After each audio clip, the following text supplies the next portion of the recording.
Hello and welcome to the download. I'm your host, Dave Richardson, and it is Stu's Days.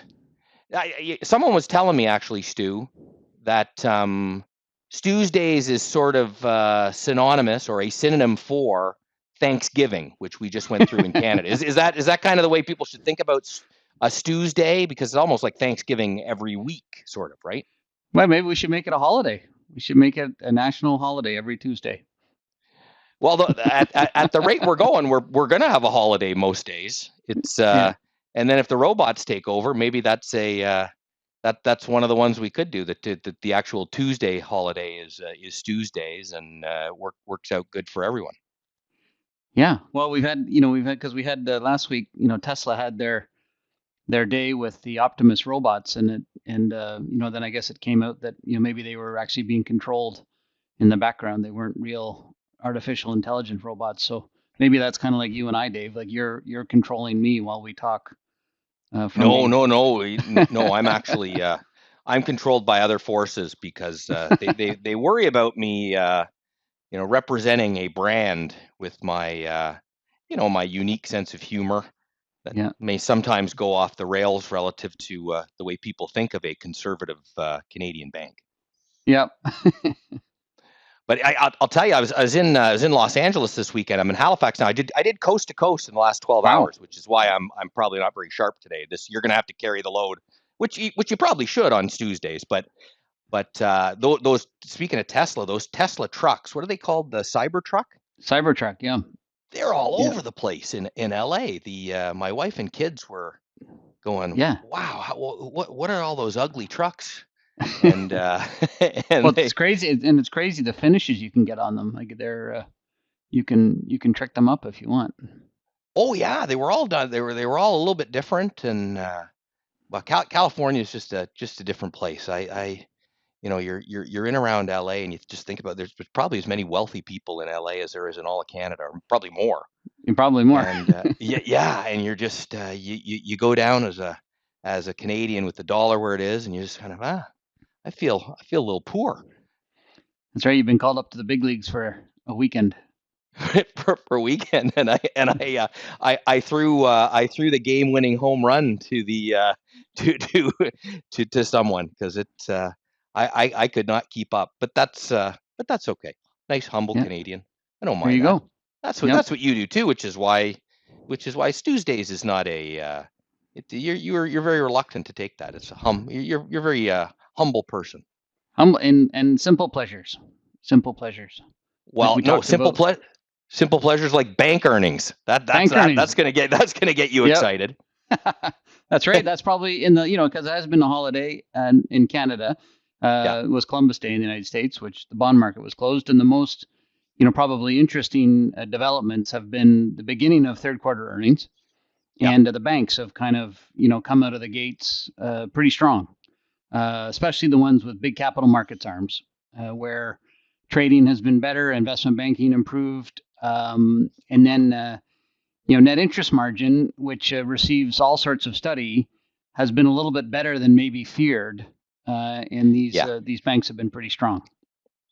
Yeah, I guess I guess we saw it in a couple of banks in the Canadian earnings cycle that had really strong quarters. The numbers out of the U.S., so it's, a couple of them are just like you'd say these are absolutely phenomenal quarters, not just good. They're very strong. They're very good quarters. I would say the one area that maybe is still to come is the investment banking side of the equation is improving, but those levels are still below, kind of 10-year average numbers. Sure. So there are still some things to improve, but the trading business has been very strong. And a lot of that is just like when we think, all the volatility that we talk about, each week. Trading businesses love volatility. It's kind of the fuel for movement one direction or the other. Those big trading businesses love that. Yeah. So we've been talking about, we keep coming back to this theme because I think it's so important. The idea of inflation peaks year later, rates peak year later, earnings bottom. So this would be about where we would be expecting earnings to bottom. Yet we're seeing pretty good numbers. how do you account for that? Is that a case? Is that confirming that we're probably through the worst of any economic slowdown? So maybe this is a confirmation that we don't get a recession, or have we already seen earnings bottom out in earlier, or is there still some more bad news to come? How do we place the expectation that we're going to see earnings slow when earnings continue to seem pretty good? Well, you're always looking for evidence. So we've talked about the unemployment rate is an important indicator to kind of a softer lending. The other thing inside of the bank numbers is the consumer spending. Like the banks that have reported so far, just like the big Canadian banks, they have multiple business lines. So they have investment banks, they have credit card business lines, they have all sorts of things. And in the credit card business lines, the consumer spending also has been pretty good. It's held up better than people thought. So when you think about the most recent employment report, which was better than expected, then you see some of the spending holding up at pretty good levels. That means that U.S. consumer is a big chunk of their economy, and if they're holding in, then that's going to be not bad for the kind of the broader economic picture. And so it, like, when would we?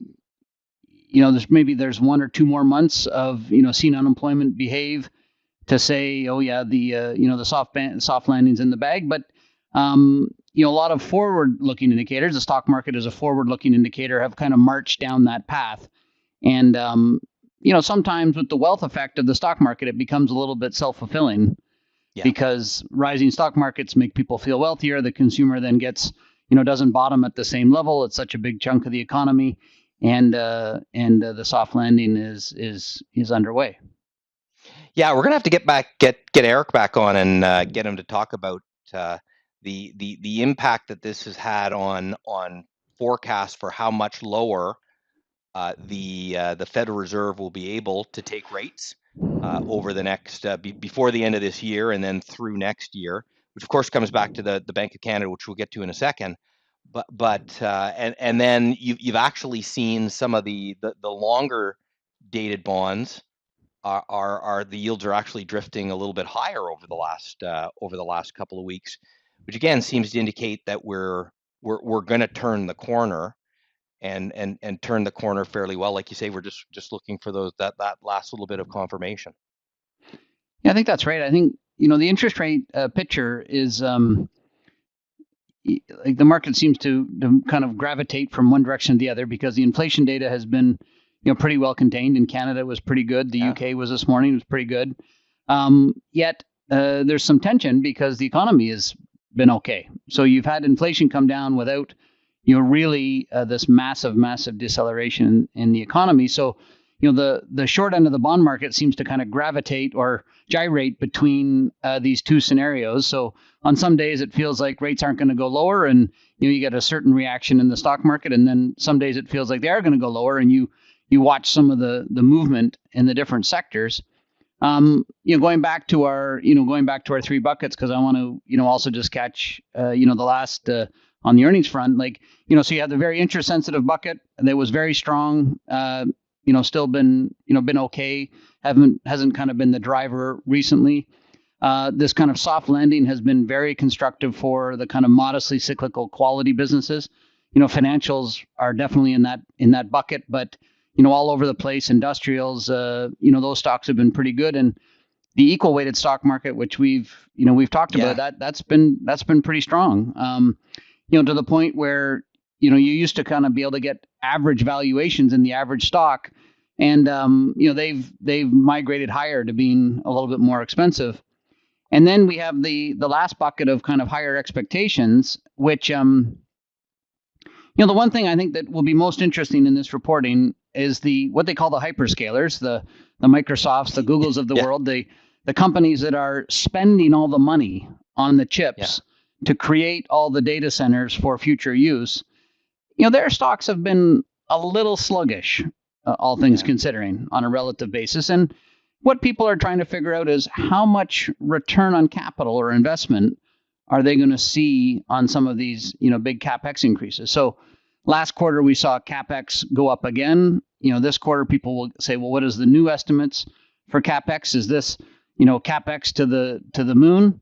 And if it is CapEx to the moon, when do we start to see returns on it? And we've all gone on to ChatGPT, and we can now make images, and we can do all sorts of things, or whatever engine it is that you use. But people want to start seeing some tangible revenue and profits that accelerate on the back of this accelerating CapEx. There was always this kind of big movement of services to the cloud, but the incremental spend on these very significant processors to drive activity, people want to see some incremental return on that capital as well. And I think that's going to be probably one of the most important earnings stories as we finish up October. Yeah, and so again, those companies are that's Microsoft, Amazon, Meta, and Google. Yeah, and Google. Yeah, Yeah. Those would be the big ones. But then even things like like Apple, not in and of itself, but they've talked about the AI service they're going to put on the phone, but it's not quite there yet. Or I got to go buy this, or I got to so Yeah. so there's lots to discuss about the positivity of the future. I think people just want to see a few breadcrumbs that they can kind of lock their hands on to kind of really kind of picture this in their heads. Yeah, it's interesting. There was a report yesterday, and I think it related to ASML, which is one of the big chip makers in Europe, and they had a very negative report, and so a lot of the chip stocks themselves struggled yesterday. Is that something to look for in terms of a sign that maybe this appetite to spend billions and tens of billions of dollars to build this out, maybe it pauses for a second while we wait for some results to be shown by it, or do you think this is just a straight ahead? They got to build this because they've got to make this work. AI has got to happen, or these companies don't have that next phase of growth. Well, it's highly competitive, and the companies that are participating have a lot of resources, a lot of cash to spend. Yeah. So there definitely is like a land grab mentality to it. Like it's going to be big. I want to be there. I want to be a leader. That might persist. The stock market often gets in those situations and say, like, look, I get why you're doing it, but I'd also like returns on my money. Yeah. And I think that's some of the tension that we're feeling now. So the best of both worlds would be you see these companies report and they show evidence of revenue and profits that are going to come from this spend, and the spend increases. Those are the types of things shareholders like. It's like, put more capital out because you're making a great return on it. If you're putting capital out and I'm uncertain of the return, that's not as quite good in the short term in the stock market. So I think those are the things that we're going to have to work through in the next couple of weeks. But again, as we've been talking about, as the market broadens out, I'd say pretty good for the average investor when things broaden out like this, because you're typically not going to be concentrated in a small set of stocks, because you want to have proper diversification, or you're investing through an investment manager like yourself, which we'd say is probably the best way to invest in the markets, to make sure you've got proper diversification. But when the market concentrates like that, it works against you. Broadens out, then it really starts to work for you. And I'm saying it that way because that's exactly what you want to say at the cocktail party to your friends who have been bragging about probably don't have as much money as you think in some of that concentrated part of the market, but now you're winning because you're getting the broadening out of the market. Yeah, you want like a broad market is like an engine with lots of cylinders, right? So if one of the cylinders starts to struggle, there's other things that keep the car moving forward. Versus a narrow market is highly dependent on just a few, and they're definitely financials, industrials. There are more companies participating than we've seen, say, in the last 12 to 18 months. Like, that's been a feature really since kind of since the summertime, I would say. Yeah, I much prefer a broader market, and again, I think for most investors, that's where you can get a little bit more excited about things. Although, as we continue to say, and I want to say this every time we do a broadcast, Stu, for the millions of people that are now listening. We want people investing, not just saving. Far too much saving going on over the last couple of years with Canadians. Need more Canadians investing. And it's for whatever reason, it just seems to have taken a long time to get Canadians to start considering getting back into markets. And again, make sure you're doing it with the right advice, but that diversification and the idea that I can get a nice, broadly, professionally managed, diversified portfolio and just sit there and smile as it chugs along. That's a much better feeling than sitting in cash. In my view, I obviously have a bias here, but I'm going to guess you have the same bias. Definitely over the longer time frame, right? Yeah.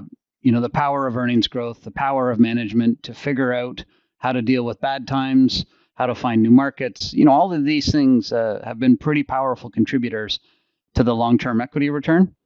We've had a good stretch here. There's pockets where maybe the valuations are a little stretched, but on the whole, you can still find reasonably valued companies with reasonable earnings prospects as we move forward. Stu, I'm just thinking here. Maybe I'm inspired by the Atlantic air after the Pacific air. My family comes from this area of the world. If only there was a strategy. Like if you had markets that were kind of at all-time highs, they had a really good run, a little concentrated, starting to broaden out, but I'm still a little bit nervous about valuation. I know I got to be investing for the long term in stocks and bonds, but I've been sitting kind of in cash. I've been worried about just everything that's happening. The market keeps going up. If only there was a strategy I could use that could get me into the markets in a way where that volatility could maybe even help me. And even if the markets pulled back and I was, I don't know if you have a suggestion, Stu, because I'm lost. Maybe I should be listening to this podcast more closely myself because I know you got an approach, Stu. I should get my cape on, my dollar cost average DCA boy and his red cape. And I can fly down to Halifax and meet you. But dollar cost averaging, a wonderful approach for so many markets, but specifically periods like now. Yeah, and again, if you're a regular listener, you'll know that we bring this up on 99% of our of Stu's days, but we might have missed one or two over the years.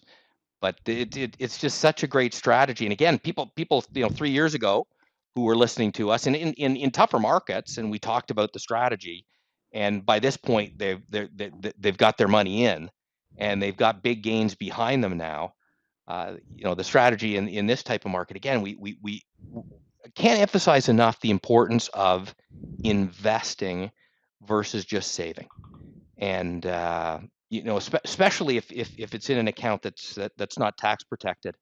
It's just again, long term, right? Because markets will move up and down, but long term, it's the way that you grow your money above the rate of inflation, actually increase your purchasing power, and that's why we invest in the first place, right? You nailed it, Dave. Whoa, wow! When I get a gold star on something I said on Stu's days, I know I'm finally, after all these years, it took a lot to beat it into me, Stu. All these years of learning with you and your colleagues, maybe I'm finally starting to get it. No, it was fantastic. Couldn't have said it better myself. I think my kids got it, because have you ever been to Brandy Melville? Or yep. The new one is Addicted. Ooh. Yeah, you're not going to like it, Stu. No. So it's not addicted, it's edicted. So not only do they mess up the spelling, it's grammatically incorrect. Boy, oh boy, you walk into that store, whew, it's not very correct, and it's kind of more expensive Brandy Melville that you probably aren't that comfortable with your daughter buying clothes there, but those are the musings of an old man. Yeah, Stu, you're much younger. Yeah. Oh yeah. Well, if you haven't heard of it, you'll get it soon. I'm sure it's coming my way. Yeah, and if those reports are already coming out saying that that the consumer is pretty good and people are spending in the U.S. That's one of the stores. My daughters were down there helping out this weekend. It was wow. It was something to behold. I bet. Okay, well, thanks very much, Dave, and we'll see you next week. Stu, thanks as always. Fantastic. I think there's a lot of stuff in this. If hopefully people are listening closely. We'll see you next week. Thanks, Dave. This recording has been provided by RBC Global Asset Management, Inc. for informational purposes only and is not intended to be investment or financial advice. You should consult your own legal, accounting, tax, investment, or financial planning advisors before engaging in any transactions.